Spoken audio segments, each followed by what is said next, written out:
La bilirrubina, biliverdina, es un pigmento fotosensible inestable, pigmento amarillo. Se convierte luego, yo ahí me voy a saltar dos pasos, en bilirrubina, que se llama bilirrubina indirecta.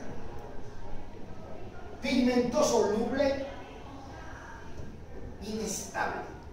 Y esa bilirrubina indirecta es lo mismo que decir, yo dije soluble, no, pigmento insoluble. Es lo mismo que decir bilirrubina no soluble o bilirrubina no conjugada. Listo. Esa bilirrubina, ¿por qué no la elimino por la orina? Porque se pega al albúmina. Está pegada a la albúmina.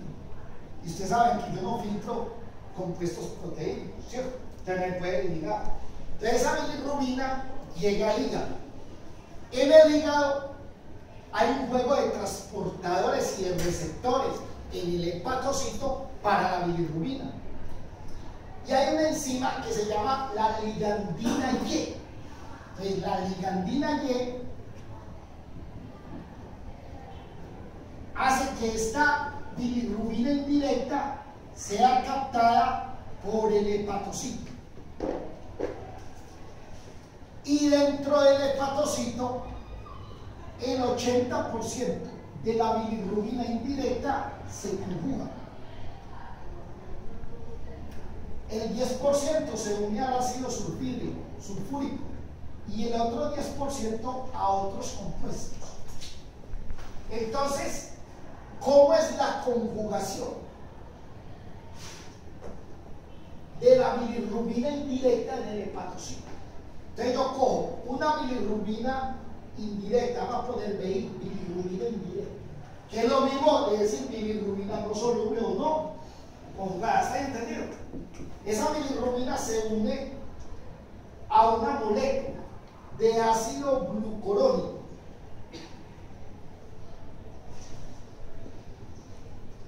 Y me forma un compuesto en presencia de la UDPG, esta enzima que se llama la uridildiglucuroniltransferasa, que es la que falta cuando usted ve el síndrome de quién.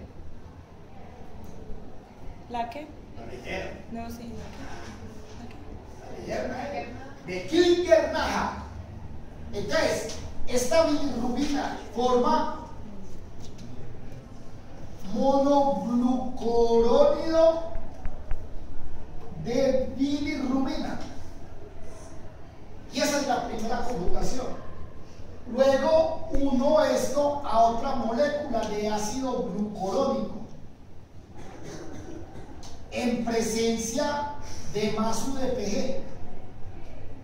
Y ya formo una molécula 2, que forma un diglucurónido.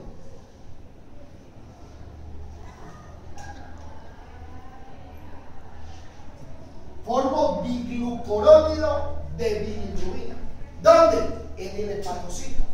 Decir diglucurónido de bilirrubina lo mismo que decir bilirrubina directa o bilirrubina conjugada o bilirrubina soluble. Entonces, ¿qué hice con la conjugación? Cambia una bilirrubina indirecta por una directa, o una no soluble por una soluble, una no conjugada por una conjugada. ¿Lo digo listo? Entonces, esta bilirrubina directa, conjugada, soluble, sale en la bilis. ¿A dónde va la bilis? ¿A dónde va? La bilis, ¿a dónde va? Al duodeno, al intestino delgado. Y en el intestino delgado, por acción bacteriana, esa bilirrubina indirecta se convierte en urobilinógeno.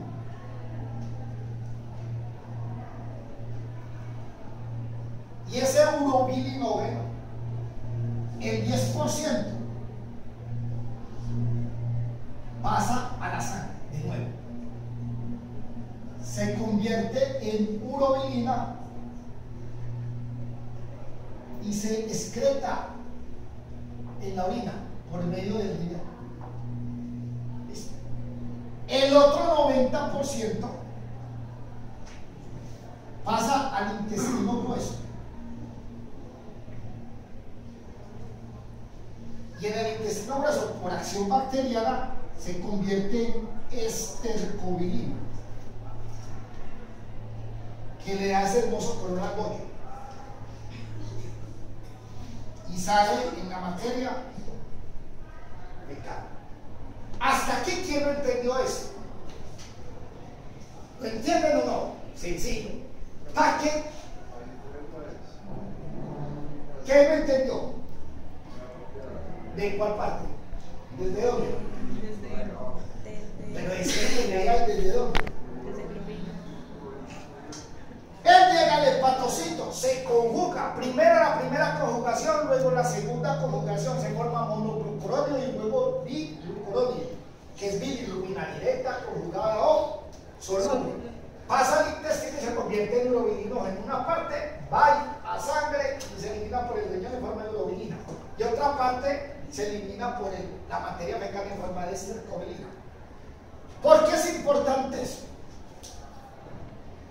Ustedes en sangre tienen un metabolito que se llama la bilirrubina.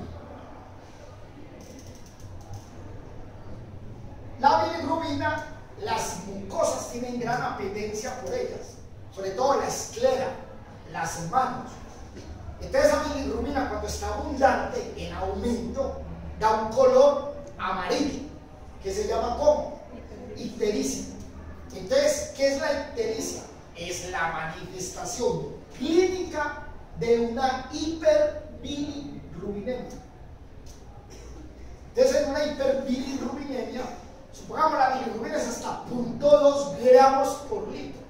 Pero si yo tengo 1 gramo, tengo una hiperbilirrubinemia. Tengo 0.8, tengo una hiperbilirrubinemia. ¿Para qué sirve ese concepto? La bilirrubina total va a ser igual a la bilirrubina directa más la bilirrubina indirecta, porque en la sangre voy a tener dos tipos de bilirrubina, indirecta y directa. Antes de hablar de eso, el síndrome de Crigler-Najjar 1 es una ausencia total de UDPG. Si yo no tengo UDPG, porque genéticamente no la produzco, ¿qué me pasa a mí con la bilirrubina indirecta? Se acumula. No la puedo conjugar. Ese paciente eleva en sangre la bilirrubina indirecta a más de 50 miligramos por decilitro. Y ese paciente, esa bilirrubina llega al cerebro, se acumula y forma un síntoma que se llama el kernícterus. Y eso mata. O si no lo matan, queda sirviendo para profesor de fisiología. El kernícterus. ¿Listo? El Crigler-Najjar 2 produce algo de UDPG. Esos niños normalmente mueren. El roto es un problema para la bilirrubina indirecta también. Entonces tenemos roto, Johnson y el otro es el síndrome de Guillain. Que lo puede ser el 8% de la población que tiene Guillain. Es una hiperbilirrubinemia en horas matutinas. Pero eso no tiene ningún problema. Vamos aquí a una cosa. La ictericia, ¿qué es lo que es? Es la manifestación clínica de una hiperbilirrubinemia. ¿Cuántos tipos de ictericia hay? Hay 3. Para eso pues sirve, porque a ustedes les va a caer al laboratorio. Una que se llama ictericia prehepática. Una que se llama ictericia hepática. Y otra que se llama ictericia post-hepática.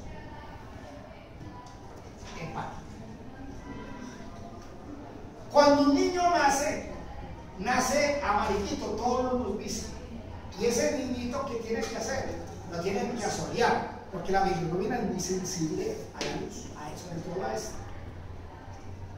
Pero ¿por qué el niñito nace amarillo? Porque el hígado está inmaduro. Y esa hemólisis tan alta, el hígado todavía no es capaz, y el vaso, perdón, no es capaz de hemolizar toda esa, ¿cómo es que se llama eso? el hígado es capaz de conjugar toda esa bilirrubina indirecta producto de la hemólisis. Imagina que nosotros hemolizamos alrededor de 200 billones de glóbulos rojos día. Billones. Entonces, en la ictericia prehepática el niño está amarillo. Y si el niño es cada día es más amarillo, más amarillo, más amarillo, empiezo yo a sospechar que un Kigler, nada. Otro tipo de ictericia, entonces ¿cuál se va a acumular ahí? En la ictericia que estamos hablando, ¿qué ictericia es? Indirecta. Indirecta. Entonces cuando yo hago el examen, el niño tiene la bilirrubina indirecta y la directa normal. Otro ejemplo, usted es grupo A positivo. ¿Qué hay en el suelo del grupo A positivo? Anticuerpos anti-B. Y si cae en una parte, meto glóbulos rojos B positivo, sus anticuerpos van a hemolizar esos glóbulos rojos B positivo. Entonces le da una ¿qué? Una hemólisis. Eso va a llegar al vaso y es tan alta esa hemólisis, el vaso va a destruir tantos glóbulos rojos que el hígado no alcanza ¿qué? A acumular. ¿Qué bilirrubina se acumula? La indirecta también, ¿o no? Una anemia falciforme. ¿Qué es una anemia falciforme? Es un defecto por allá en una hemoglobina donde desde una valina metieron un glutamato. Entonces se produce una hemoglobina que se llama hemoglobina S. Y esa hemoglobina S, cuando yo hago ejercicio y bajo un oxígeno, se deforma. Y el glóbulo rojo adquiere esta forma de media luna. Y cuando pasan por el vaso, capturado, destruida, que me produce una hemólisis ¿qué?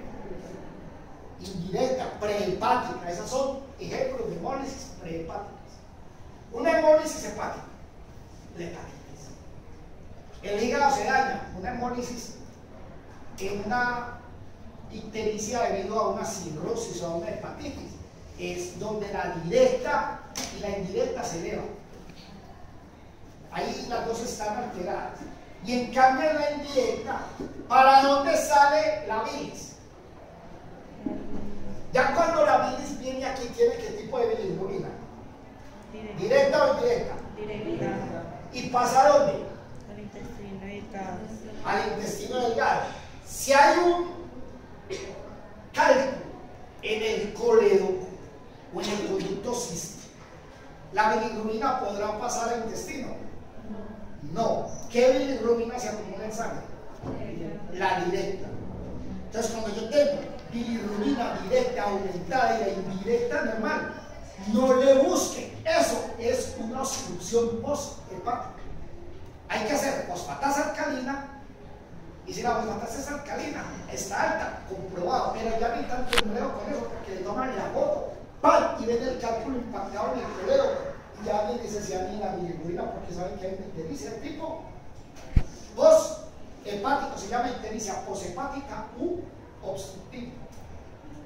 Es uno de los exámenes más comunes en el laboratorio, es este, las bilirrubinas. Ustedes tienen que saber desde ya las bilirrubinas. El hígado produce dos enzimas, que son, bueno, no, muchas, entre ellas la GOT y la GPT. La glutámico oxalotransaminasa y la glutámico pirúvica. Esas enzimas se elevan en sangre cuando hay hepatitis, cuando el hígado está inflamado. Y la fosfatasa alcalina se aumenta siempre que haya una obstrucción hepática o haya un cáncer de hueso. Y para yo saber si esa fosfatasa es por un cáncer de hueso o por un problema de hígado, hago una nucleotirasa, que si la alta es de hígado, si no la fosfatasa es de hueso. Pero hasta allá no vamos. Vamos que estas son enzimas del hígado que se aumentan en sangre y que a ustedes se las van a mandar todos los días buscando a los pacientes que llegan amarillos, que llegan con ictericia, con la famosa buena moza que llaman las viejitas. Yo no sé por qué le pusieron buena moza. Las cuchitas, las mamás de uno le decían a esto el mal de buena moza. De las ictericias hay hepatitis ictéricas, hepatitis adictéricas, por ejemplo la hepatitis B, D, C, son ictéricas, usted está maravilla. En cambio, los de la hepatitis A, muchos de nosotros mueren de hepatitis A y nunca lo conozco, porque es anitérica y se cura sola. ¿Listo? Entonces, muchachitos, faltan 20 para las 12.